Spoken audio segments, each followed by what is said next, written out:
Oh, there we go. We're live. Live. We are live. How do I What's find that? this live stream? What's that? How do I find this live stream?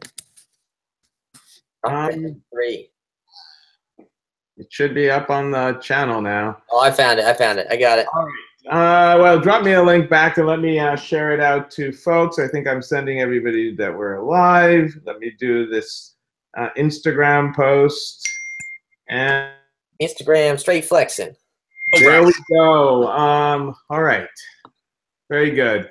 Well, what's up, guys? Hang on here. Let me get my windows situated so I can see everybody. No, I got to do the same. Carlos, what's going on, man? All right. Good. There we go. Hey, Matt, what's up? Nick, I know you were in there first, man. You've been hanging out. I don't know if were you first last night too as well? We are currently live on Dr. M3's YouTube channel. Tedward's in here too. Hey. So come join our live stream. Go to Dr. M3's YouTube channel. All right. Oh boy. We don't have the crazy echo from last night. That's a good. No, we're missing out, man.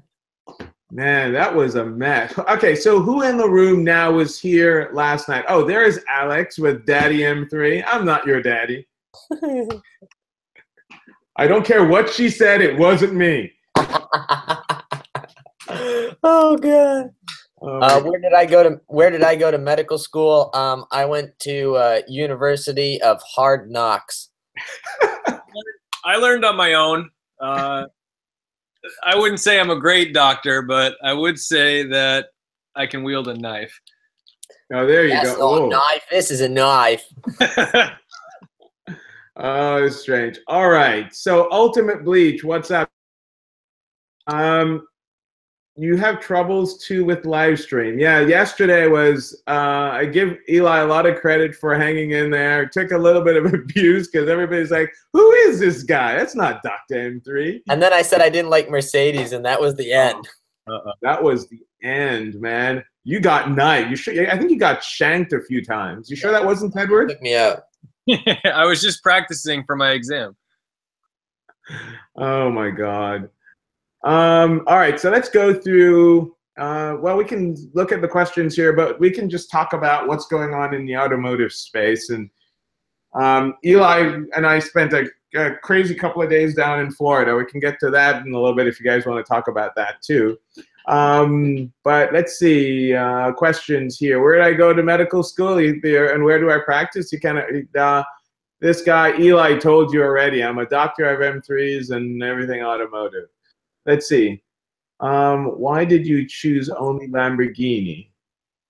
Since all my cars aren't Lamborghinis. Not true. He's got some BMWs. Do some learning. Yeah, you only have two brands of cars now, though. It's either a BMW or a Lamborghini. Yeah, that's kind of true. I exposed Tedward. I do a good job of that myself. Oh God. Oh gee. All right, Supercars of Philadelphia. I met him actually at Corsa Rally in Las Vegas, and the Viola Parsife. What did you say? Which color? What color would you do if you didn't do Viola Parsife? Okay, so we had Eli. Do you want to talk about, because you guys were with me when I was debating these three colors, and why don't you tell people what did each of you prefer in terms of colors? I was a firm supporter until I saw Viola Parsife in person of doing some sort of yellow like the old Aventador. I was a firm supporter of that. I think I wanted a blue color because you showed me a rendering at I have a flashback to Panera Bread right outside of Rob Ferretti's shop. That's exactly right. And for some reason, I was like really hungry, and I felt like if you didn't get that blue one, you were just making the biggest mistake of your life.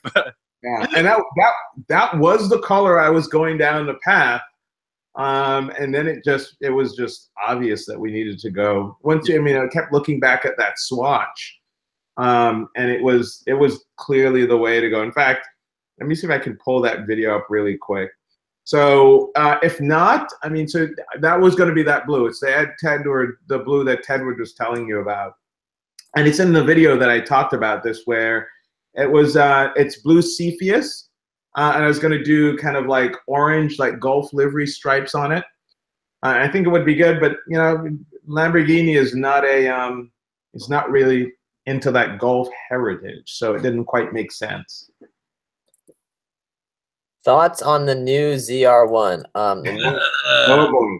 The new Z06 is very fast, and I assume the ZR1 will be even faster. Yeah. The ZR1 coming out is like, it's like calling the M2 a new and special car. Like, I like the M2, I like the ZR1, but it's an N55, and the ZR1 is just using the same engine the Z06 has. It's got better cooling, and it fixes, basically the ZR1 fixed all the massive problems of the Z06. So it's just like a Z06 that they should have built instead of like a ZR1 that's special. Yeah, and I mean, you know, the car looks, it's gotten more aggressive in its looks. It's the same basic, but that's what you expect. You see the Corvette design language. The giant wing is I mean, that thing is massive. But I also understand that wing is optional. So why? Right? So what do you guys think?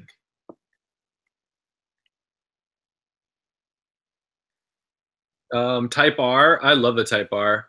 I drove the Type R. It's a freaking rocket ship. It is hands down one of the best cars I've ever driven, and it's hands down the best front wheel drive car I've ever driven. That's for sure. Yeah. Well, I've not driven it, but just watching the reviews that you guys did, and then you know it seems to come in now. One of the questions is one of the question is, could you drive it because it's a manual? Oh, that's a very good question. You needle me on this every time. You know what? I will do it, and I will show you how to burn a clutch. Well, you know, that's exactly right. And so we can make a video then afterwards of how to replace a clutch after. Eddie, you'll like that one. Yeah, yeah, yeah. You got to be careful with those Type R transmissions. They're not happy. 135i coupe with the 7-speed DCT or 335. I would go 335 all day. I don't know why you'd buy a 1 Series. I don't think they came in DCT. I think they were ZF autos. The 135s? Yeah, I don't know why you'd buy a 1 Series when you could buy a 3 Series. Yeah, I mean, I just think it all depends, I guess. I mean, I don't know. I don't feel too strongly about it. I mean, I think the 3 Series is better, but you know, if you want the slightly smaller car, I mean, that's the whole point, right? It's kind of like it's closer to the 1M, but not quite. But why would you not just buy an older M3? Yeah, and the 1 Series is heavy. It's not. It looks little. It isn't. Yeah, I agree. And it's got an open diff, and they spin around real quick. Yeah, and then it tries to make up for that open diff with the E-diff, so it just destroys the rear brakes. I'd rather get an STI over the new Type R. You. So here's the thing. I can't believe I'm saying this out loud. I like STIs. I just can't deal with the community, so I can't do it. Oh, here we go. Here we go. We started with Mercedes last night, and now it's the STI tonight. If you like Subarus and you like buying a new motor every 25,000 miles, absolutely buy an STI. Yeah, if you like Hondas and like having reliable things, buy a Type R. Yeah, I agree with that 100%. Like, you burn through oil, the piston rings are like the wrong piston rings or something. Like, so if you try to put any extra power through it, and even as a stock motor, it's like toast. Yeah. Yeah, I don't want an STI either, Alex. I know, we forget that. That's so funny. Like, so many kids went to their moms as like 16-year-olds, like, I want an STI, and their moms are probably horrified. Get a GTI. I already had one. Serid says, oh, wait a minute, guys. Rims and box mods. Go backwards. I think we missed. Did we answer the mini GP concept at Frankfurt Auto Show? Did you guys see that? No. No, I didn't see it either. I have to go back and look. I don't look at minis. Why are there so many ZR1 questions? Because it's the hottest thing today. Dude, the hype around this from yesterday to today. Wait, did it just come out? Am I missing on something? Yeah, it is. They just unveiled it last night, I think. Oh, okay, I'd rather a ZL1. Yeah, so the ZR, I mean, it is.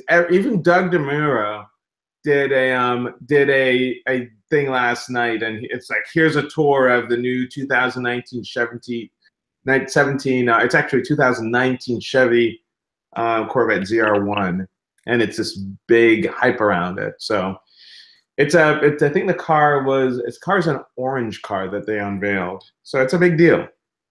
So that's why you're getting all these questions. Someone's asking about the Terzo Millennio. Oh yeah, so this is interesting. Don't be surprised. That car is obviously it's a concept car. That car will never make the road, right? But really, it has some design language in it. So guaranteed that the replacement Aventador will have some features of that car in it. Even the pretty angry, I don't know, it doesn't quite look like an angry bull, those daytime running headlights, those things, but the headlights itself, or whatever that was, that looked so angry, don't be surprised if you see some of that really sharp, aerodynamic, a little bit more open language in the Aventador replacement, which should come in 2021, I think we're probably going to start seeing it in 2020, and probably is a 2021 delivery. So production. I'm a really bad car guy because that car is probably less than a mile away from me as the crow flies, and I haven't gone and looked at it. Oh, is it something that we can go see? It's sitting outside MIT right now. It is? Yeah. Really? Yes. There's like, I've seen so many people go and take like Instagram photos next to it, and I'm just like, I've been too lazy to go over to Cambridge. All right, well, let's go see it, Tom. We should. Are you racing right now? Yeah. I can hear your controller vibrating. All right, regarding ZR1, how do you feel about the 8-speed transmission? Well, the ZF 8-speed is one of the best transmissions on the market right now, which is why you can find it in just about everything. And it's going to be super reliable, and you're never going to have issues with it. So that's the big thing, is because people often forget that when you go like with these automated manuals like a DCT, they cannot hold the torque the way that a torque converter slush box automatics can. So BMW can't hold the torque. Audi has no issues. That's true. Did I tell you what happened in my car the other night? No. Did you slip? No. It was 25 degrees, and I was on the highway, and I did a pull, and then I got a warning light that literally said engine malfunction. And I was like, well, we cooked it. And then we went back to read the code, and it was like, basically there's like hard set torque limits that BMW sets, so that way like you don't like do something stupid. And when we tuned it, we didn't go above it, but because it was 25 degrees, I was making more power. And so I must have just kissed that torque limit. So like it came up and it was like, whoa, you're doing something. And I was like, damn right. So all is well. But like people supercharge them and put way more torque than I'm putting through it. So it's fine. That's like the, have you heard Steve's story of him hitting the wall in the 335? No. No. All right, so for those that don't know, our buddy Steve had a full bolt-on 335 that was Bren tuned and just made it way more power than it should make. It was fast. And I guess he was sideways one day, I think in second gear, and he hit some sort of G limit that the car thought it had gotten in an accident and completely shut down. Like, just like shut off. And so all the tuners like, you hit the wall. Like nobody does that. Like that's super rare to happen. But I guess the way that he was driving it. Oh my gosh. Someone asked if I track my 911. Thank you for investigating my channel. Unfortunately, not yet. Next season, I believe I will have that at least at some autocrosses, if not at Palmer. And but worry not, I drive it like a psycho. The car is often facing a different direction than it's traveling. So, Tom, it sounds like you're using something else besides a controller over there. I know. I was gonna say. All right, I'm done. And did he say like a psycho? Like a psycho. Yeah. Okay. Thoughts on Mr. Singh's RS? Chris Singh's RS. Which RS? The Agera RS. No, it's an XS. Oh, well, thoughts on, well, someone said RS, sorry. Okay, Thoughts yeah. Okay, that's why I was like, okay. So I saw that car in Geneva, which is where he took delivery of it this year. First of all, the orange is unbelievable, and Chris's cars are always different. That's why it's not an RS. He does the only XS, which has some power differences. You know, Chris always does his car. He's an amazing guy. Eli and I and a bunch of guys that were down there met with him, had dinner 2 nights in a row with him. He is, you know, he is truly a car guy. He's got the money to bet whatever he wants, but he just loves cars, and he knows he's connected to people. Just a great guy. I love the car. I love the car a lot, and you can see he's driving it a lot too. I mean, he'll daily that car, and probably he'll daily it almost as much as he does the Pagani. Someone says, will you get the Huracan Performante Spider, and if so, what color? So hang on, how long have you owned your Performante right now? It's not even been a month. It's been 3 weeks. And someone's already asking about the Performante Spider. And the sad thing is, I know you've been thinking about it. Alex already has a spec on it. That's between us fellows here. Between all our subscribers and the folks on the live stream, this is our little secret, okay? All right, so somebody just asked what I use for POV camera. So actually, I have it sitting right next to me. I use these little Sony guys, the Shmi camera. And so actually, when we shoot the POV for Winding Road Magazine, we always shoot 1080 60, so we don't shoot 4K. But on my videos, like if I do a POV for my channel, I tend to put it in 4K because I don't care that it's 30 frames. So yeah, that's what it is. Dr. M3, name cars you have. Okay. Stella, all right. Monica. So, all right, let's ask. Actually, I'm going to turn this question around to you guys. So comment, because a lot of you follow me, so you guys know the cars I have. So, Matt, just blurt them out.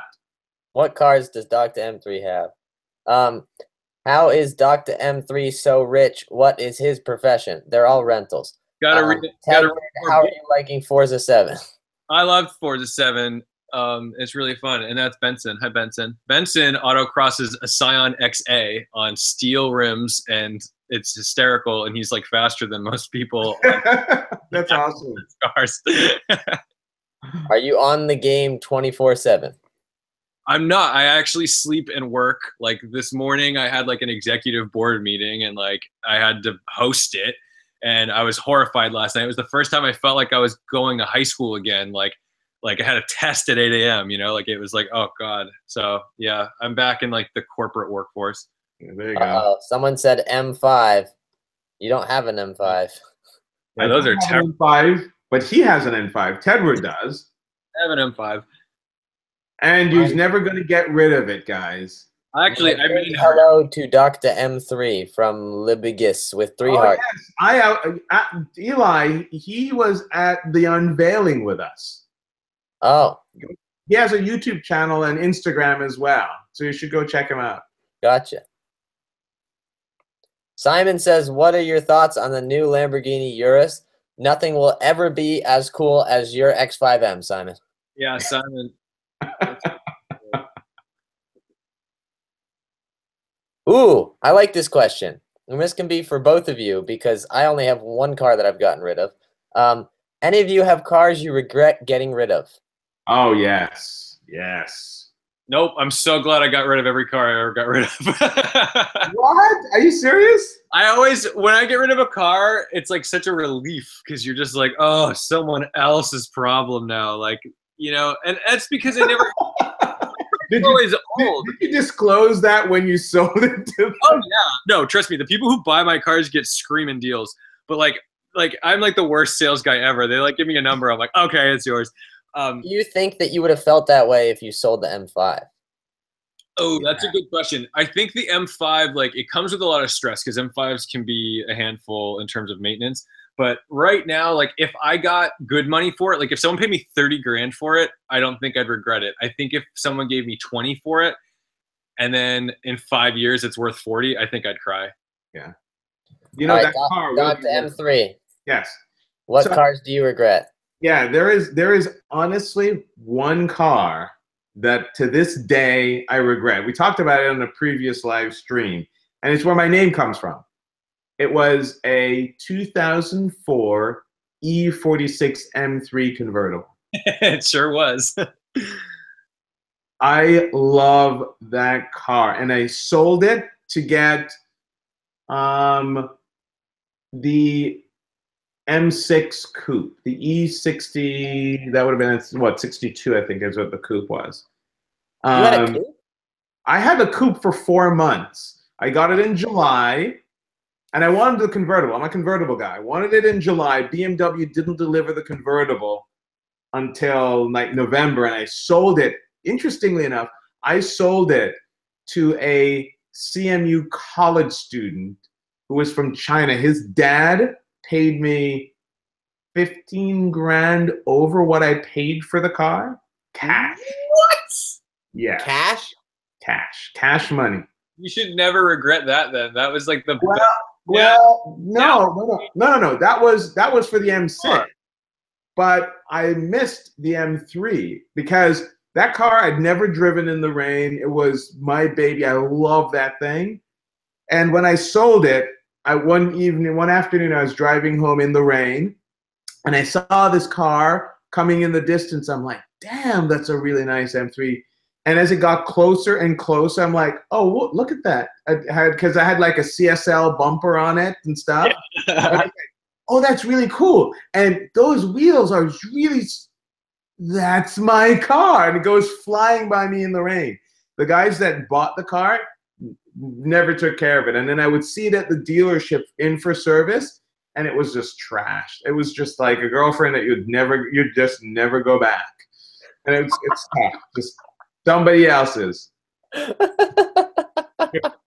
That's really bad. I'm sorry to hear about your M3, but that was a great analogy. It was just not good. I look back though. So right now I'm still looking. I'm looking for a coupe instead, but I'm looking for an E46 M3. Actually, Alex, that's on here, has actually helped me look a few times, and he sent me a couple of ones. So shout out to Alex. Alex, what's Alex's name on here now? It's Alex24 or something like that. He changes his name constantly on Instagram. Anyway. Do you miss your 458? I do, actually. I do. We were just talking about this yesterday. Do you miss your 458 more than you miss your yellow Aventador? No. Really? The yellow Aventador was, it was my first V12. It's my first V12 love. Fair enough. But I feel like you have that now anyway, so it's just green this time. Yeah, well, this is true. But it's a more special green. It's got other things. The 458 is the only Ferrari you've ever owned, correct? Yeah, it is. Is there any other Ferraris you would consider owning that are reasonable price, like not F50 unobtainium? Yeah, seriously. I would do it. I would say I'd do a scooter. Oh, I know exactly what it is. Except that the maintenance on this is what really scared me, because when I was buying the 458, it was the car that was competing for it. It was a 360 Challenge Stradale. That car, and I drove one on the road. I have a video on YouTube. I drove it hard. Oh my God, was that thing scary. It's a race car. There's just no question about it. But the problem is, every year, the service on it is $3 grand. Every 3 years, you have to change the belt. So you have to drop the engine. So it's $7 grand for labor and that whole bit, plus the $3 grand for the oil change, the fluid change. It's 10 grand every 3 years. Yeah, and you have to do it or else you diminish the value of the car. Exactly. And not only that, but the car, it's a race car. So then it starts giving you problems if you don't do it. So you literally have to religiously do it. No. Why didn't you order an Aventador SV? To be honest, I think the car I have right now, so is that a question to replace the Anniversario or just to add it? Someone said, isn't that more desirable than an Huracan? I would make the argument no. So here's the reason why. One, I already have a V12, which I think is more valuable, more special than the SV. The SV it's a hardcore car. I mean, it's a track-worthy car. Everything's stripped out. It is a harder car to drive if you want to just drive and enjoy it, like around town or whatever. The Aventador S, I'm going to get a lot of flack for this. I think the Aventador S is a better car all around than the SV. And I would make the argument that the Performante is a better car all around than the SV as well. Because you get a lot of that raw feel, but it's a car that you can drive. It's more accessible because all the Aventadors, they're harder to drive. People don't realize it. They're better than the Murcielago, but they're hard cars to drive. Still fun. Yeah. Tedward, if someone gave you $100,000 tomorrow, what would you buy? You had to spend all $100,000 on a car, but you could throw in some of your own money too. Okay, so if I can throw in some of my own money, 997.2 GT3. If I have to just use the 100,000, 997.1 GT3. That was easy. Yeah, I'm not a complex person. I'm a simple man. I see a GT3 with the $100,000 cash that I get, and I buy it. There you go. Take my money, please. Take it. What is your dream car? Dr. M3's is a Pagani Huayra. Tedward's is a 991 GT3, or is it 997.2? No, I think my dream car, like serious dream car, is a Zonda. I love Zondas. Maybe that's a little known fact, even though it has a Mercedes engine. I'm not allowed to like it then. Yeah, you're not. Exactly. But no, I mean, I guess if it's like obtainable dream cars, probably the new GT3, the 991.2, because that engine is just psychotic. Am I correct in saying Huayra, by the way, Doc? You are absolutely right. I mean, actually, if I could get my hands on a Zonda in the US, yes, but no. Huayra or Zonda, I would say Zonda over Huayra, but I have to be realistic. I mean, can we get the Zondas legally? But I have to be realistic. I get a Huayra. If someone offered you a Huayra as a straight trade for the 720, the LP 720, the green car, would you take it? Straight trade for Huayra? Yeah. Dude, is that a real question? Would you get rid of your green car for a Huayra? The green car's sentimental enough to you that money is no object. Oh. That's the question. Yeah. No, I don't get the Huayra, dudes. Are you kidding me? That is art on wheels. Oh, wait a minute. Let me turn it around. If you were in the same situation and somebody says, I'll trade your Aventador 50th anniversary for a Pagani Huayra, you would say, no, I have sentimental values? I don't know. That car is your baby. It's funny because it's like you basically just turned his Aventador into like a 94 Honda Civic with rust. Because you offered him like a Ferrari. Yeah, I mean, that's insulting. I mean, if you had said to me, I mean, like saying 720S versus, you know, your 720 Aventador, I'd be like, no, I'm keeping my Aventador. But you're talking about something that I love, by the way. So, you know, if you said to me, what about an 812 Superfast? I'd like, that's an insult. I mean, no offense to people who love. What car would you take as a straight trade for the Aventador besides a Huayra? Like a Koenig, I guess Koenigsegg something probably. Yeah, probably a Koenigsegg. You know, it could be a 1-to-1 would be ridiculous. I mean, just it's sick. But there's not many other things. I mean, I wouldn't. I honestly, I will tell you this. I wouldn't. I love the McLaren P1. Mhm. I wouldn't do that. I wouldn't do a 675 for it. I mean, McLaren make great cars, but Well, that's not really your style. I don't. no. All right, I'll let these guys get back to their questions in a second. When you this is my question to you, and I feel like I ask you this every year. When you have those cars in the garage, Mm-hmm. and there's a little bit of snow on the ground, do you ever get tempted just to, you know, take one out and play around a little bit and then come back real quick and wash it and put it back away? It's funny that you asked that question because I just had this conversation yesterday with Danny and Vlad.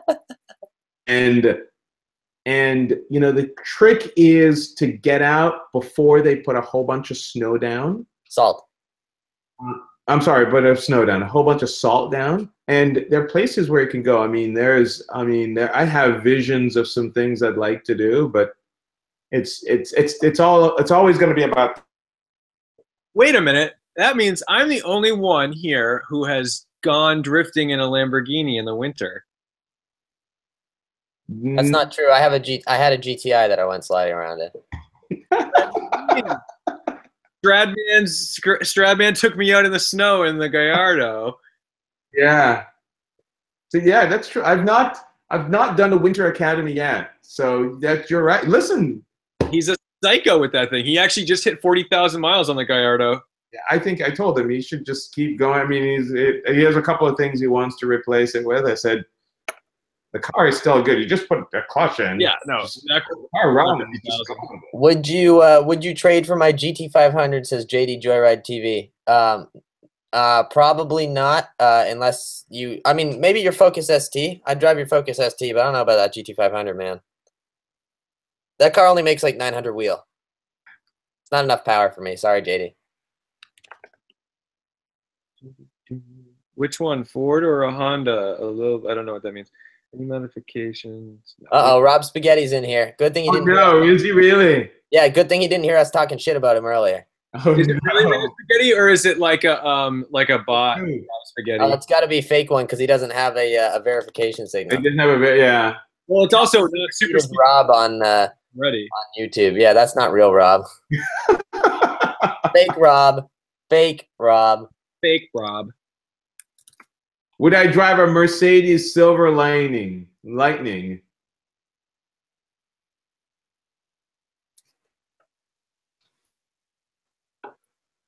don't even know what that is. Who's GTR Wendy? Is she your secret? I'm saying hello. I'm talking to my people while we're talking. Any modifications to the Performante? None at the moment. You know, what I usually do, guys, is I start, and usually is at least a year or two, kind of get a feel. Because let's face it, the vast majority of these cars, most of the time, you never get to use them anywhere near their peak performance, right? So I tend to like to drive them, get used to them, and this is what happened with the first Superleggera I had, right? So after a while, we switched over to, wait a minute, no way. I think Rob Ferretti, did Rob Ferretti? Hang on. Fake Rob Ferretti. Real Rob Ferretti just texted me and he said, okay, so fake Rob Ferretti here. That's okay. Hi, Rob. Sorry. I done called you out. Hey, Rob, okay. I wrote fake Rob, fake news, fake. Oh my God, Rob, do you want to join in on? Do you want me to bring you into the conversation here? Do you want to join? Let me know. We got chumped by Rob Ferretti. We did. Well, because there's a fake Rob Dom. Yeah, there is. That's Alex Lamb. That's Alex. What if there's a car that uses water? Oh my God. I know what that question is trying to say, and I'm apologizing, Infected Gamer, for making fun of your question. Yeah, there we go. As fuel, he clarifies. But what if there's a car that uses water? And I don't know. I drive air-cooled 911s. I don't know anything about this water. What is this water thing? on hold, disputing a credit card charge. Sorry. Oh, okay. He can join afterwards. Well, Rob, I sent you the link to join us. That's why it smells like a burning LS in here, says GTR Wendy. Oh yeah, that's right. I did. Matt pointed out that I did an I8 winter video. It must have been 2 years ago, drifting in that thing, doing donuts. It was fun. Can we find you a set of studded snows for the blue car, and then we'll go out ice racing in the blue car? Somebody asked about that for the red car, and I would, because the blue car is a convertible. It's Yeah, you got to go top down, sideways in the snow, and you got to get Danny to get Danny could get the money shot of you. You got the car fully sideways. Everybody on the internet, picture this: he's fully sideways like this, big smile out the window, and just huge rooster tails out the back of the car with motion blur in the back. That would be the money shot. Sending him. all right. I'm gonna bring you down as director, Eli.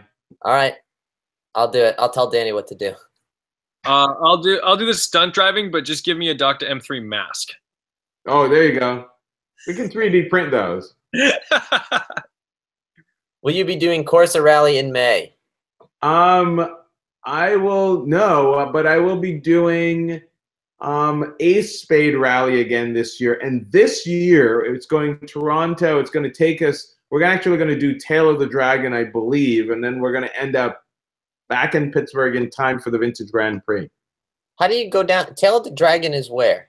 Tennessee. It's Beals Gap in right between North Carolina and Tennessee. Oh, Tennessee. so I thought it was down in Georgia for some reason. Nope, north of No, that. not that far. Yeah. What was I gonna say? Shoot. Oh, are we doing Gold Rush? Are you and I doing Gold Rush? That's to Tedward, or is that to me? No, that's to you. Oh, are we doing Gold Rush? We can put three of us. We can put three of us in an Oricon and do Gold Rush. Yeah. Or we'll just take two, because we could just we have options. We have options. We'll have a more safety car, so I'll just tail along. You guys in the perf. I want to do so come bad. on, other questions here. What do we have? Hi, Jackson. Jack Teixeira is Jackson, Tom. Oh, I love that kid. He's the best. Oh, there's Will Motivation. I just see how much is Ace Spade Rally? It's about 2,500 or so. You really should check it out. I'd love to. What's that? $1 million. Yeah. Guys, I want to give Will a shout out. He has a really awesome YouTube channel. Go check him out. He talks about success, real estate, all that sort of stuff. He just picked up a Rosso Mars 610. So a car that looks like mine, but has its own personality. Will is actually getting it wrapped. He's up in Toronto. I don't know if you're back by now, Will, but I didn't see a new video for Will, congratulations on the new car. So congrats. All right, what did I miss? Your Oricon is too fast. By the way, Supercars of Philly, are you in flight? Because I know you're frantically texting away on the messages here. So yes. Okay. That is a hustle. What is this $25? Oh, I guess you just transferred $25 to us. Which rally do you think is the best? Be more specific. So they're really in the US right now. There are 3 tiers of rally, and I would say Gumball, and well, Gumball is it in the US, right? That's like $100,000 plus. Then you have sort of Gold Rush and a couple of the other ones that are around. I think Gold Rush. And what would you say is another one that's comparable to Gold Rush? The Gold Rush is 25 to 50. Bull Run's pretty expensive, but it's not that expensive. Yeah, Bull Run is about, can be 20s or so, depends. And then you have a bunch of other ones below. So let me tell you the ones that I've done. So the ones that we do every year or every other year are the California ones around Car Week. So I've done the Italian Stampede. I've done Fuel Run a couple of times. There's now a McLaren rally that goes up. There's the Pagani Redondo is another one that they've just come up with. Again, those are now restricted. There's Corsa America Rally. Then there are what are the Scots Rally, the regional one? What's up? Do you remember? Scots Rally, the regional ones, Express Rally. They're just starting up, so not as well known. What are some of the other ones? So, Will, if you ask me, I would say, you know, the ones that an Ace Spade is one that originates out of Canada. We love it because it's the right size. You know, sometimes you don't want a rally that has 100 or 150 cars. It's unwieldy. It's, in my view, a little bit more dangerous. The best ones are the ones that are around, you know, 50 to 60 cars. And ideally with people that have done rallies before and know how to work together. Actually, you know, who is on here is the best person who can talk to you about this is Rob Ferretti, actually. Rob, so country. Oh, Adventure Drives, huh? Oh, duh. Adventure Drives. Here's a plug for Rob. Adventure Drives. So you guys got to go check that out. I mean, Rob's been trying to get me on one of these, and I just got to get on them. But please, guys, go check out Rob's Adventure Drives. Let me spell this right. I just came across an article from The Onion called "Study: 90% of bike accidents preventable by buying a car like a normal person." Oh, that's just ridiculous. So no, a rally is not a race. It's just an enjoyable time to explore your cars. The thing about a rally, which no one will really say out loud, is that it's a group mentality that enables you to do less than legal things. All the same rules still apply, but the fact is sometimes when you're with a group of people doing something dumb, you also do some dumb things. And you do it with less fear of getting caught, I guess. Yeah. I don't know. It's kind of messed up, but it's true, and this is what we do. Yeah. Although there are times, I mean, we've done a couple of rallies where, and we've been fortunate where we've had police escort, which they're getting fewer and fewer, but when you have that, it's actually legal because it's considered a closed moving course. And yeah, you can't do things that are ridiculously outrageous and put the public at risk, including the other people in the rally with you. But it's given you a bit of license to do. So the first launch control I ever did in an Aventador was the yellow Aventador. It was brand new. I mean, nobody's really done, at least posted online, a launch control on that thing. And I had a California Highway Patrol officer next to me. I stopped. He's looking at me. He's like, everything okay. Get launch control. And I go flying. I think I got to 160 or 165 or something. He comes flying up next to me, flips his visor up, and had the biggest grin on his face and just smiling. And I look over at Danny, who was my co-pilot, and said to him, "Why aren't we going to jail? Like, we've got a trooper here." And he's just like, you know, he's all good with it. It was really interesting. Enzo or MC12? Good question. Ooh. MC12. Yeah, I got to go MC12. You don't see them. You see Enzos every now and again. You don't see MC12s. No, they're incredibly rare. That's a good point. I mean, honestly, you're not going to drive either one of them. The best thing about the MC12, in my opinion, is in the front hood, there's these slats. And they're really deep, and they're like this. They're so beautiful in person. I really like the MC12. The car hasn't aged. I mean, if you look at the Enzo, you can see how the Enzo has aged. Enzo doesn't look really pretty anymore. Yeah. Enzo doesn't look pretty anymore. Wait a few more years, and you look at the LaFerrari, you're going to be saying, "Oh my God, that abomination! Who the hell designed that thing?" Jackson asked a question, Eli. Outlaw 911 or B8.5 S4?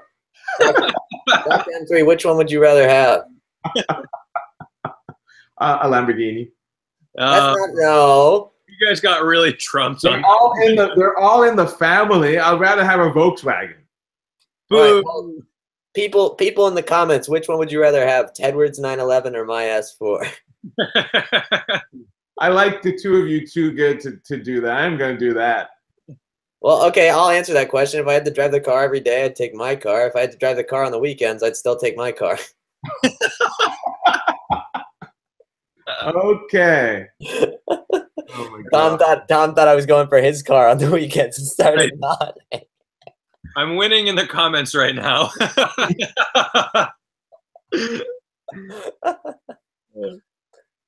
All right, let's see. Prius or bleach? Oh God. Oh, so tell us about this Adonis. What exactly is this? Rather have a lemonade stand. Oh my God.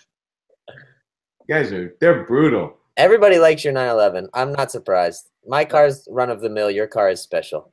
It's a goofy, crazy car. What? Yeah, I don't know what an Adonis is. Like Adonis. Yeah, Adonis. Adonis. I don't know what it is. So tell us what that is. Do a little searcheroo. Adonis. No, I don't know. Okay. I just realized I was 5 to 7 minutes behind on the video. Sorry for my chats not making sense. It's kind of like a bizarro, like Italian car that reminds me of like a Vector mixed with a Bugatti EB110. Jackson commented, "At least you can't write 'wash me' on Eli's S4." Ah! Oh, I geez. washed that off last week, or actually, I washed it off on Sunday. I went and put it away. It came off, thank God. Mustang or Corvette? Neither. I'd rather drive a Prius. Wow. Yeah. Just kidding. No, I really like the C6 ZR1 and the C6 Z06. I would buy one of those. Which Mustang though? Because I really like the GT350. The GT350 was what I'd say too. The 350R. Yeah, I like that engine a lot. That's a beautiful engine. I'd rather a ZR1. C6, not a C7. Yeah. Those things are just stupid Oh my fast. God, IgnitionTUBE, are you doing No Nut November? Oh. I had peanut butter today. Well, I guess that's a legume. I don't really. How do I say this without sounding bad? I don't consume. Remember, it's a family channel. I don't consume tree nuts on a regular basis. What about these nuts? Oh my God. Why do we always spiral out of hand? Another thing I would like to see if you guys know, have you ever heard of the supercar from Morocco called the Laraki? I think I have, but I don't really know. Yeah. I like that tiger emoji. So Dima is from Morocco. Really great guy. Like I said, he's got Instagram. So no, but it's a shame you can't post links in the thing here so we could click and look at it. But Sky High Blue, thanks, man. Thanks for stopping in. I appreciate it. Thank you, brother. Jaguar F-Type or Mercedes Coupe? Oh Lord, Eli, restrain yourself. I really like the F-Type. I don't like Mercedes. Oh, so tell them about your drive. I drove an F-Type from Turo, and it was actually really fun. And the car wasn't great, but it was bad in fun ways, so it made you smile. Yeah. We were laughing all the time. Rob joined us. Hey, Ferretti. What's up, guys? Hey, how are you, man? Real Rob Ferretti, are you an imposter? All right. So you got your credit card stuff taken care of. Yeah, I had to dispute a charge. Oh, geez. All right. You got doubles of us, I guess. Exactly.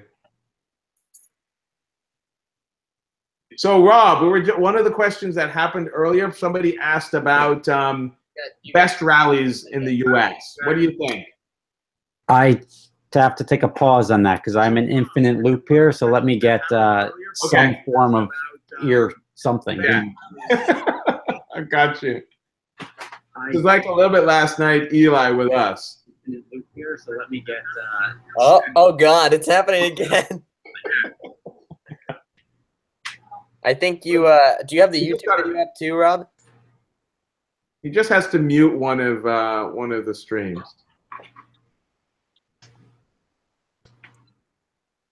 All right, let's look. Let's keep answering questions then until he comes back. Yeah, I did just take a. What do you say? Is that the Laraki or? Yeah, Laraki. Laraki. For 60-ish, Camaro ZL1 or base vet ZL1. It's silly. It has the mag ride, so it drives really well. I like ZL1. ZL1 as well. Although, if I had $60,000, I don't think I'd be buying a ZL1. I think I'd buy a CTSV. Oh, I hate the transmission in the CTSV is such a dog. No, you can get the T56. That's true. You can get a manual. It's hard to find them, but they're out there. All right.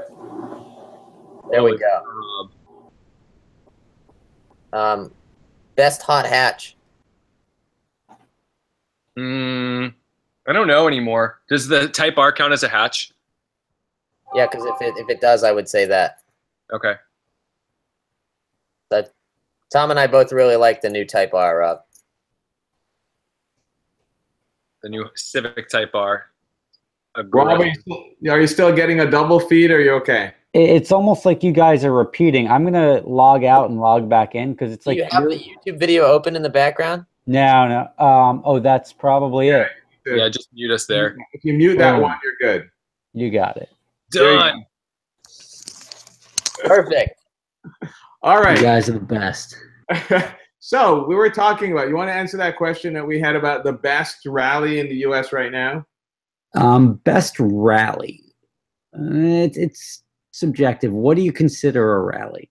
What if it was like a vacation where you could go with a bunch of friends and maybe an escort taking you to some great, I don't know, national parks or with a guy Balboni, I think is his name. Yeah, I mean, look, there's different rally experiences and they're all over the map. I usually lean towards the ones that provide the best value. And I think the experience is pretty similar between Corsa and Gold Rush and what's the other one? Cannonball. They're all very similar in that it's the same format, sort of the same crowd and the same experience. I think one of the best, I would go off of the cheaper ones like the Rally North America, gives you the same experience for virtually no money. But if you want to focus on cars and the caliber of cars that comes out regardless of price point, it's really tough to beat either Gold Rush or Corsa. Those are probably the two leading ones at the moment as far as pure rallies go. When I say pure rallies, I'm talking about running from the cops and doing all of the craziness that you think of when you think Gumball 3000 or Players Run or any of those old school rallies. But do I think any of them are worth $20,000+ for the week? Probably not. Someone says E63 AMG wagon or Audi RS6 if we had it in the US. Audi RS6 because it comes in stick shift. Does it? It should. I don't think it does. The new RS6 or the older ones? The new one. I don't know. Do they should? Audi usually makes stick shift. I think it's just RS6 in Europe. I think is a whatever. It's a DCT. I don't think it comes in a stick. You know what it is? It's the ZF 8-speed. It's not even a DCT. Yeah. Then none of the above. You can't have the Audi RS line was always a nice, fun, stick shift, throaty, sporty car. So when you get rid of that aspect of it, it sort of takes it away. Yeah, that's fair. Can Mille Miglia be considered as a rally? It's like actually the only one that is a rally. It's literally a rally, yeah. Jesus. Oh. I haven't heard that noise since I had a Razor in like 9th grade. Yeah, That's Rob's burner. that's now. It's his burner phone. That's right. Rob, what's your favorite non-Porsche vehicle you've ever owned? Ooh. Non-Porsche Ford GT. Ooh. Ford GT is a lot of fun. Ford GT and the GT3 are my two favorite driving cars that I've driven in the last 10 years, all things included. Really? Yeah, and now you can start getting into the cooler cars like the Koenigsegg, but I don't even consider that as like a realm of discussion because that's not. Yeah. I mean, Cody can afford it, but none of the rest of us. Oh, come on. Oh, come on. Look at that wall. Look at that wall. That wall came from New York, by the way. That's not. That wall came from New York. It's Oh, nice. handmade, and it's this glass company up there that literally cut it, and then they take it apart, ship it down, and reassemble it. Yeah, this one came from China. It came further, but it cost less. So your wall is more traveled. So I still Well, think you win. I can't talk. I'm about to build a big house, so that doesn't count. All right. So questions here. Such a cute wall. Oh, Someone geez. said Hi, that. Kevin. I got a hi, Tommy. Hi, Kevin. Rob, no more YouTube call-outs. Call-outs. No, we're doing Rob, the you event can in call me out January. any day. What's that? You can call me out any day. You know, the funniest thing was it wasn't even a call out. It was just like, Rob Dom, get your car done. Rob Dom didn't get his car done. Fans start going and chirping back and forth. Why is this guy not invited? Why is this guy not invited? Like, fine, I'll do another event where everybody's invited. And then the event that we did do, it's all the drama. It's like, this guy's car is going to smoke yours. This car is going to break. This car is going to catch fire. Granted, mine did catch fire. But I also won. So it's just like, I think that more, because we're all out there, none of us had a problem. We all had a great time. We weren't like, oh, haha, like we're helping each other out. Hey, you need any help? No? Okay, no big deal. We'll see you at the track. Yeah. But it's the internet that sort of gets under your skin, and it's like, your car sucks. Your car sucks. Oh, yeah, well, or like, you should allow this. You shouldn't allow that. Yeah. And that's actually my video tomorrow is for the rules for January. I'm going to give people a chance to weigh in on the rules. If they feel that something should be permitted, this is your one chance to speak and change the rules. But the point of the rules, and even like Street Speed said, like, oh, Rob came up with a contest that he would clearly win. And I'm like, well, that wasn't the purpose of it. My purpose was to try to make it even and make the rules fair for David and Matt Farah, because Matt Farah is running a 270 horsepower car. So for us to be running race gas and 850 wheel, I mean, we'd just blow them away. That wouldn't be fair. And even race tires, it just, I don't know. I tried. Not to change the topic, but someone says, Dr. M3, when are you never wearing hats? The answer is hats are to Dr. M3 like sunglasses are to Casey Neistat. Ooh, nice job. What's the hair look like under there? Oh, it's beautiful. Oh, you just talked while the screen changed though, right?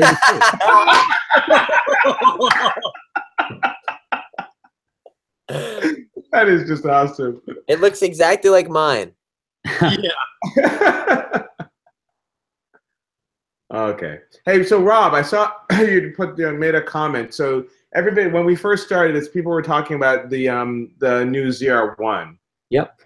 Want to comment? I mean, I just threw up a video today with my thoughts about it. It's not worth the 100. I mean, it's worth every penny of the 125 if you're shopping between, like, I'm looking for a track prepped car. So that you're looking at either like a GT3 RS or you're in that realm and looking for those caliber cars. It's going to be the bargain. But then when you look at it and say, I can get a brand new Z06 for 75 grand with a $100,000 window sticker, here I'm going to have to now buy this car for, starts at 120. So you figure 130, 135 with options, 140 even. Is it worth an extra 50 or 60 grand? I don't think so. Yeah. No, and it's Especially if you're buying it for the track. It's so frustrating because, like, yeah, you could do the Z06 thing, but the Z06 isn't not. It even just from being heat soaked, it's not prepped for a track, right? Like you do repeat for laps. 50 grand. Yeah, and that's the thing exactly. So you're paying 50 grand just to get a Z06 that actually runs multiple laps. Yeah, but you can easily take that 50 grand, take 10, and do whatever you want to that Z06 and make it a track car and a better track car than.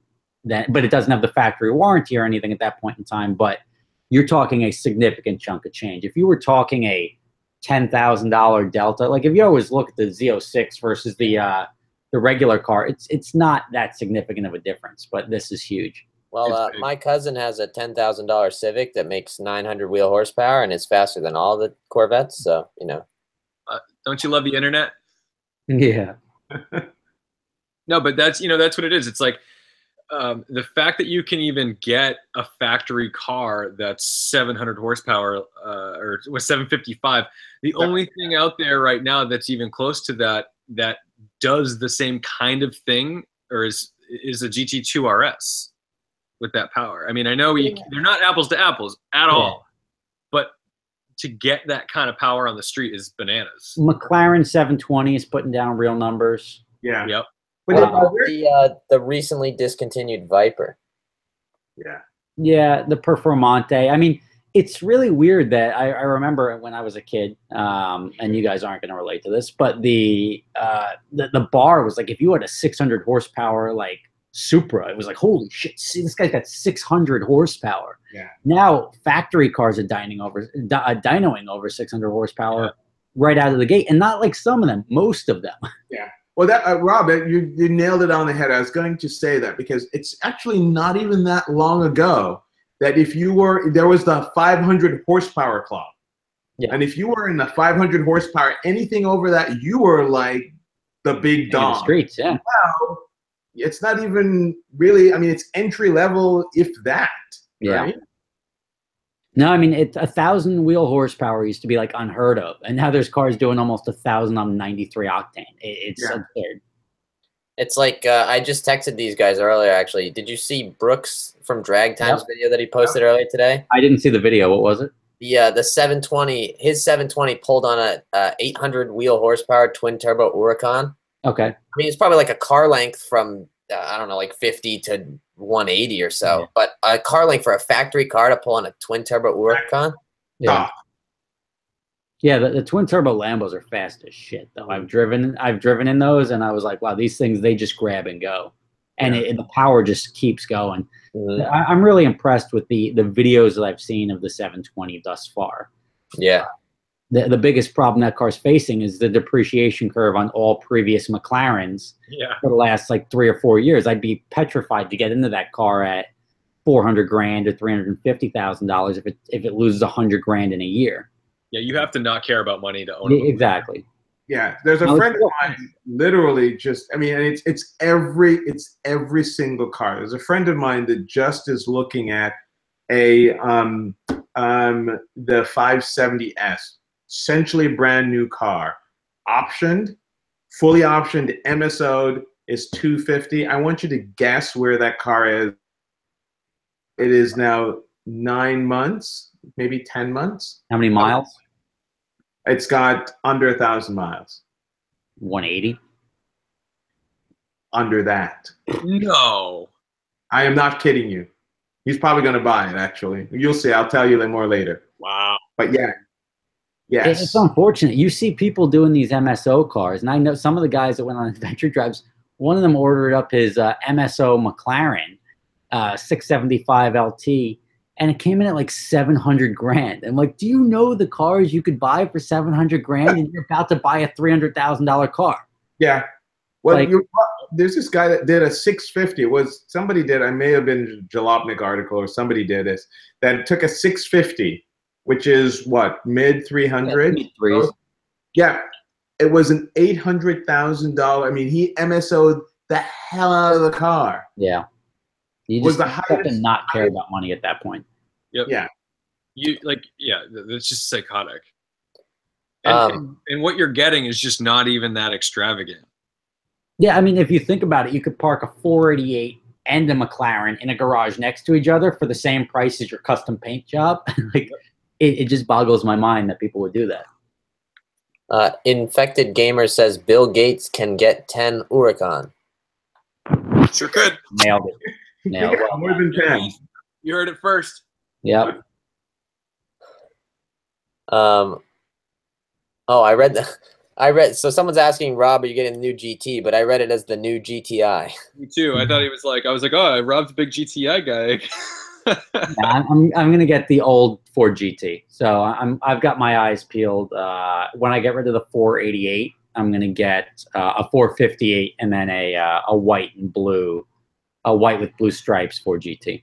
Fantastic. 2 for 1. I honestly, so now that you've owned both the 458 and the 488, put aside, I mean, yeah, the 488 was faster, but if you look at it as a big package, one versus the other, I think I know the answer because you just said it, but yeah, I'm selling one to get the older one. yeah. There's no reason behind that other than the fact that the older one is a better, it's a better car for me.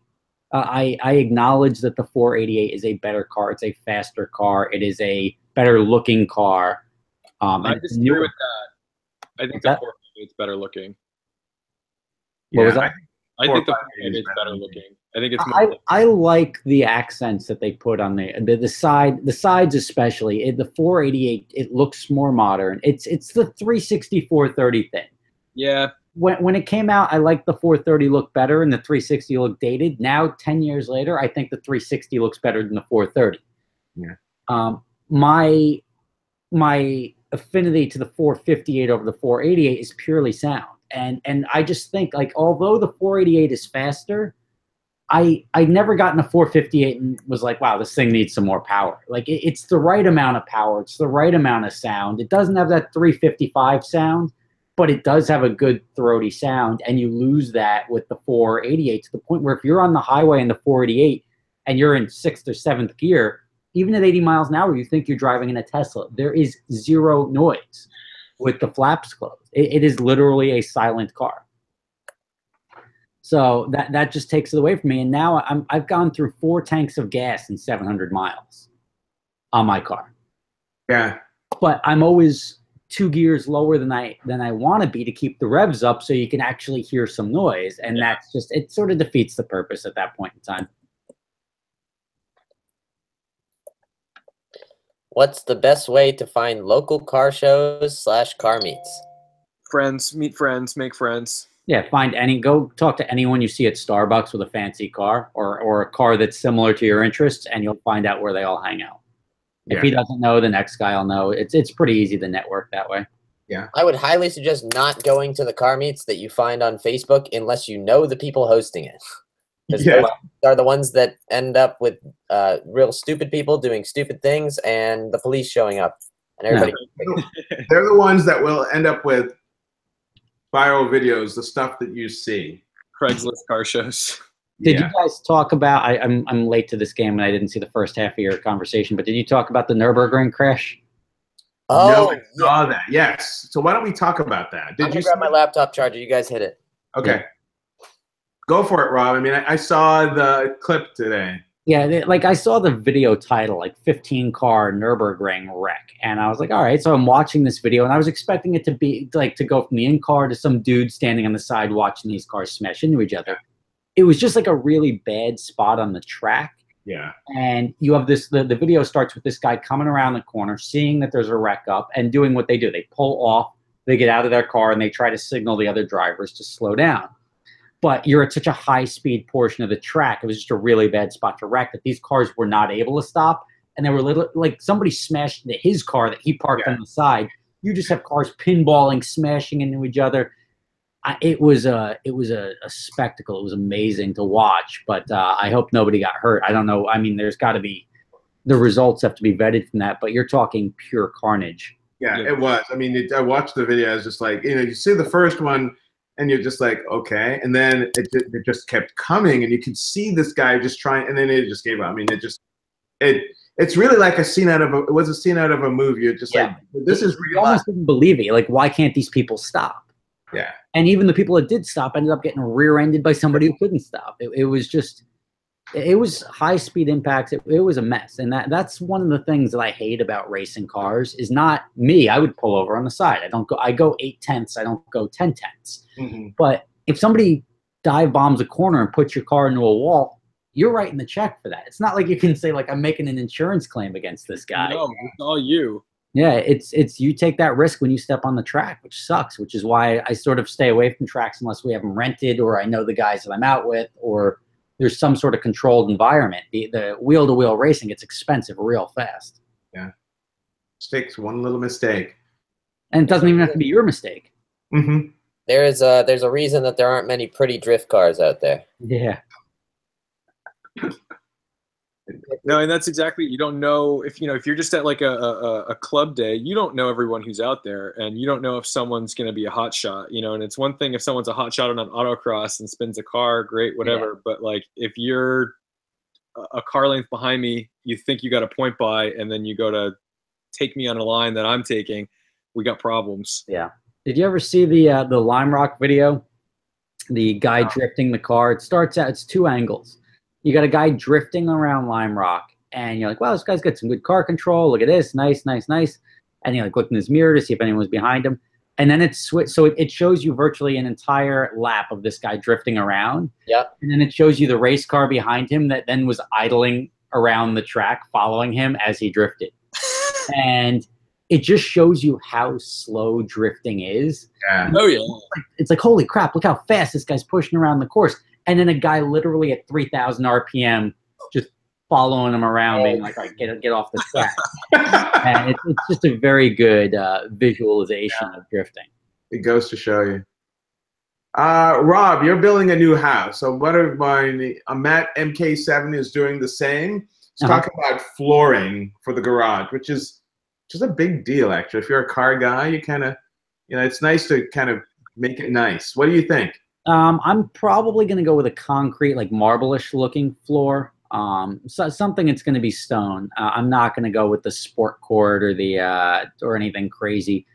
And I haven't shared this on my channel yet, but and I haven't gotten the approval yet either, so this may be scrapped. But I'm building a 2-level garage, so there's going to be a downstairs and an upstairs, and since just the way my property is laid out, have you ever seen the Lamborghini that comes up out of the driveway? Oh, yeah, I love that. So that's what I'm doing to get the cars down into the basement. I see, yeah. And that was price sticker shock beyond sticker shock. Because anyone who's bought a lift, I mean, you can go buy a lift for $1,500, $2,000. So now you're like, all right, what is this? It's a 4-post lift with a canopy on top. So, and you figure, okay, the floor weighs something, but you can get a semi-truck lift for $7,500. So how much could this possibly be? And I'll let you guys guess. I was thinking $15,000. That was the number I had in my mind too. I'll go, now that you're telling me it's sticker shock, I'm going to go like 45. Yeah, 45, 50 grand. 60. And I'm like, guys, look, I don't want to be the guy, but can you just explain to me, like, just so I just need to be able to, I'm a value guy, so I just have to be able to wrap my head around this. You're taking a scissor lift, which is just a scissor lift. That is a $5,000 piece of equipment. You're putting the canopy on top, and you're charging me 60 grand. Can you explain that to me? Because it's not like you're lifting the world. It's not like, it's a 100,000-pound lift. It's the same thing that's lifting a 7,500-pound car, truck, or a 10,000-pound lift, whatever it is. I just don't get the 60 grand. And they didn't give me a real good answer, but I'm working. Well, the thing about it is how often you see that in a house. So, I mean, you're paying it's like paying the the Sony or the Lamborghini tax. Yeah. Right? It is. That's true. And that's what he said. Like, well, all the houses we installed and they don't balk at the price. I'm like, well, they have more money than I do. I like my money. I'd like to hold on to it as much as possible. But like, I'm okay if you can justify something to me. I'm also not the guy that gets the New York tile on my kitchen wall. Yeah.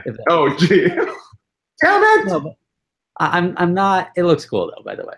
I'm not the guy who imports like a marble fireplace from Italy just to tell people I've got a marble fireplace from Italy. Just give me a regular marble fireplace. Like that cost me $3,000. That one cost me $40,000. Yeah. And at that point in time, you're just spending money to prove that you have it, and that's never a good thing to do. Yeah. Not on your wallet, at least. Yeah. But the garage itself with the podcast studio would be able to house 15 cars at that point. Oh, nice. So very cool. Assuming well, we'd love when it's all done. Eli and Tedward and I would love to come up. Come on by. It's going to be it'll be quite the scene, and I'll be documenting the whole build as we do it. Okay. But I've got to first. The only two sticking points that I've got on my house build are the basement to the garage right now, and then I've got a tunnel going from my garage basement to my house basement, and the zoning guys are having a little difficulty with that. Yeah. So only because that now makes my garage an attached structure, so it makes the house and the garage now one. And fire structures, stuff like that now. Well, no, it's not that. With there's different setback rules for the primary structure and the secondary structure. So if the garage was separate, and even if it was separated by like an inch, yeah, closer to the property line, the fact that it's attached to the house, regardless of where it's attached, I figured, like, you mean above ground, so below ground, who cares?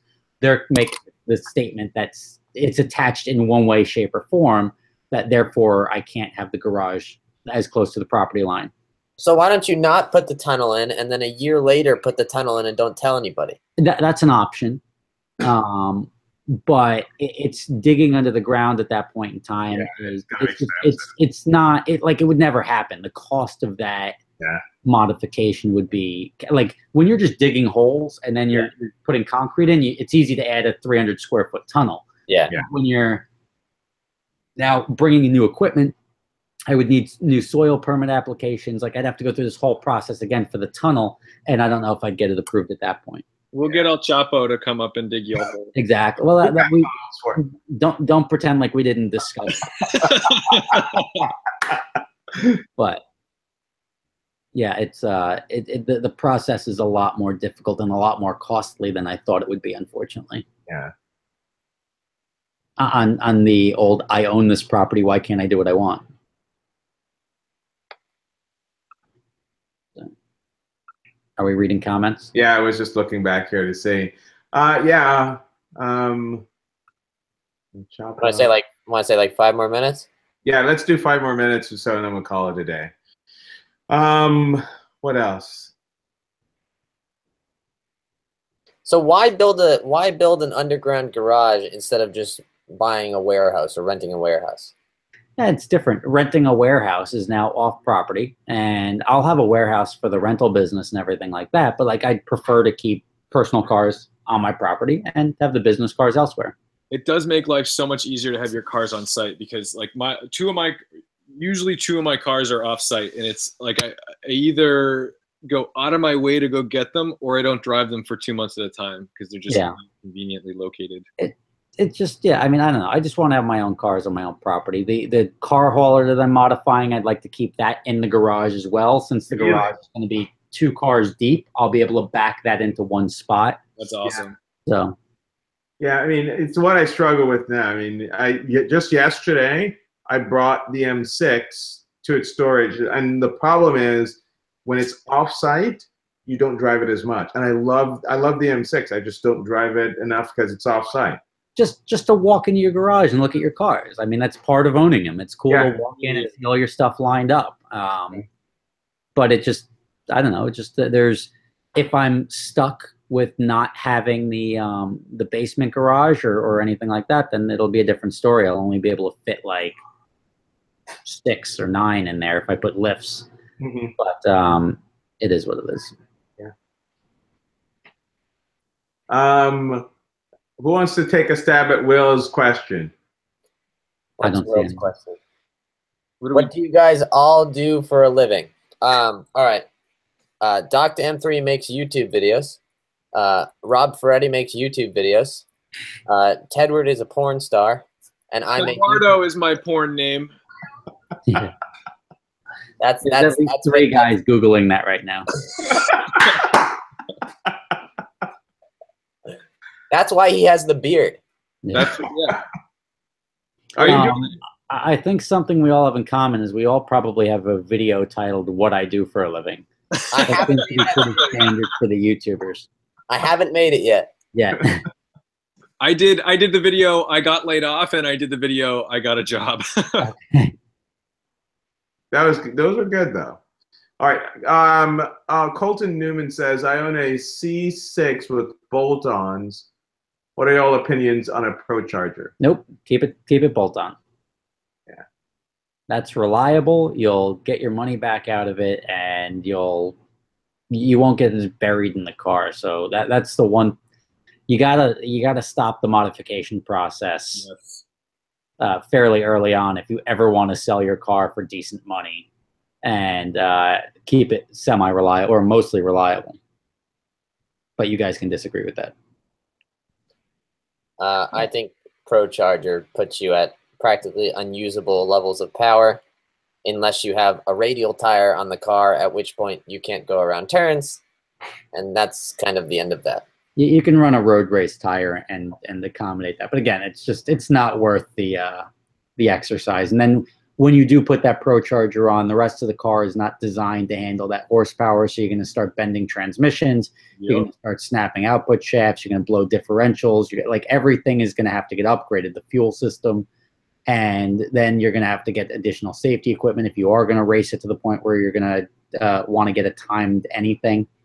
It's a slippery slope, and you end up with a Corvette like mine, which is a lot of money, and it's not. It was an exercise I don't really regret doing because it's essentially why I'm sitting here talking to you guys. But that doesn't work for most other people. So it's just not a good use of money to spend that much on your car, modifying it and making it less user friendly. Then you're going to cross that tipping point where you need a daily driver. You can't use it every day anymore. You're not going to want to take it on road trips. Every time you drive it, you hope it starts, and then you take it out. You can barely use it on the street, so you hit third gear once at wide open throttle for a half a second, and then you're like, all right, shut it down. Yeah. You break something, you hobble it home, and then you're back on the lift. And when you keep breaking stuff, you don't drive the car as hard anymore because you're afraid to keep breaking stuff, because it just every time you go out, it's not just a tank of gas. It's if I break something, it could cost thousands of dollars, and then I got to stare at my car for 3 weeks and not drive it. And you can't do the thing where you go on rallies. Like you can't take a car like that and drive 300-400 miles confidently. You're terrified the whole time. Yeah. So Tom and I have a buddy with the 700 wheel horsepower ZL1, stock blower, but he's at the point that he has what does he have on the back of it now? An actual drag radial? Yeah, we use drag. Mickey Thompson drags. Yeah. It's just we hit third gear for a half a second, and then you're like, all right, shut her down. Like that was the fun. But the car is reliable. It's just not usable. I don't know. Radio tire or radical tire? No, I'm saying radial tire. R-A-D-I-A-L, radial. Hit the Google. Yeah. Google though. Anyway, I would recommend any of you people who want to make money for cars, definitely get a job before you start hunting for social media. Also, if you really want success on social media, buy a 240 or a Miata. No, but there's nothing you can really do to those anymore that hasn't been done 3 times over. But it seems like people just want to see the same thing over and over again. Oh, put a 240. It's pretty depressing. Yeah, I know, but it's true. I mean, that's the formula. It's no offense to David, because he actually wanted to do that build for him instead of doing it for the internet. But it seems like everybody does it 2JZ because everybody tells them to. Yeah, it's the internet wants to see. Everybody wants to spend your money. Oh, they're really good at that. You know what you should buy. You know what you should buy. You know what you should buy.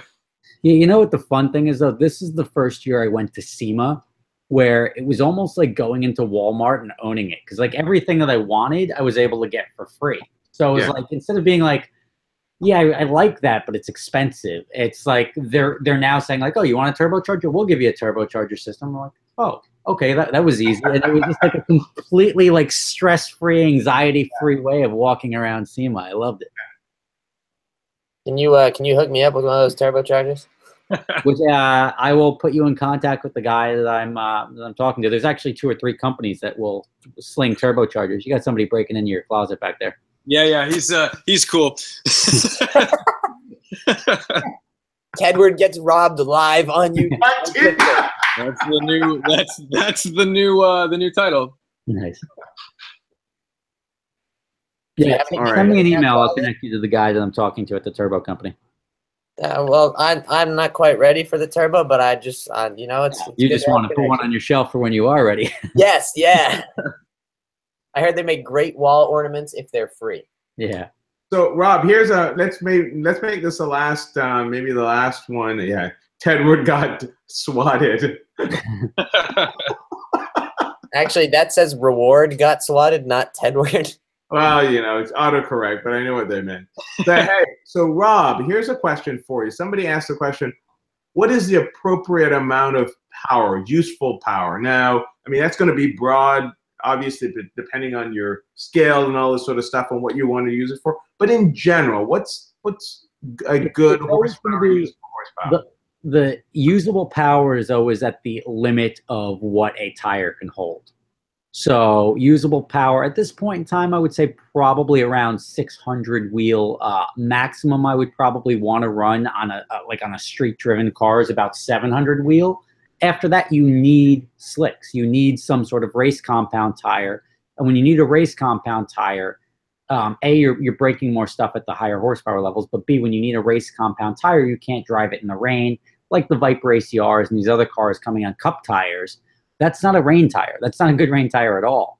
So if you're in a place like Florida and you get caught in a sudden downpour, you're literally pulling over on the side of the road like an idiot, or risking wrecking your car for no reason just because you have a shitty tire that can't channel water. Yeah. So I would limit the horsepower at the limit of the tires, and from A, dry traction, and B, the ability for your tire to have grooves to perform in the wet. And when I say perform, just make it down the street without hydroplaning and crashing. Yeah. I would say front wheel drive limit is probably right around 300 wheel. Yep. And if you're like building a race car, really, there's no point in having anything more than like 350, 400 wheel if you're actually doing like serious track driving all the time. Like after that, you know, you're out driving most tracks. Well, 600 will catch you on fire. But to be fair, I let my car cool down. I drove it over to the shop. The engine bay has never been this clean in its life. They burned off all the crap that was in there. Yeah, well, exactly. It just the fire extinguisher foam is really what sucks, because that's what makes a mess. But luckily, there was a guy at a racetrack. There was a bunch of shops right around there, and they cleaned it. They swapped a couple of wires, and I was back. It was new. Cool. Last question: does nitrogen in tires make a difference? Not to performance, but it's better for the tires because there's less humidity in the nitrogen, and it's an inert gas, so it will expand and contract more predictably based on heat. And not so much so it tends to, you don't tend to have the underinflation, overinflation bed that can wear poorly on your tire. So I would say don't do it because it makes your tire lighter or more. It's not a performance issue. It's just a consistency of tire pressure issue. The day I notice what kind of air is in my tire is the day Ayrton Senna is a worse driver than me. Yeah. You're a better driver than me, dead. You would win in a race every day. Every day. All right. That's something I can go to bed thinking about. All right. Rob Ferretti's closet also didn't get robbed on the live. So. At least he locked it after he left. Yeah, exactly. Keeping it safe. All right, guys. Well, thanks so much for jumping in here, Rob. Eli and Tom, thanks again. We'll talk to you again soon. And it was nice to have you as a surprise guest, Rob. No problem. I saw you guys pop up. I'm like, let me go see what they're talking about. Always a pleasure. I missed the part where you were talking about me, but. No, we weren't actually talking about it. Okay, I don't know. All right. Have a good night, guys. Happy holidays. And to all of you guys that tuned in, happy Thanksgiving, and we'll see you again soon. Go check out Eli, IgnitionTUBE. Of course, everybody knows Rob Ferretti. Tedward on the Tedward YouTube channel, Instagram, Tedward_IG. And we'll see you in the next one. Bye-bye. Take care. See you, boys. Bye.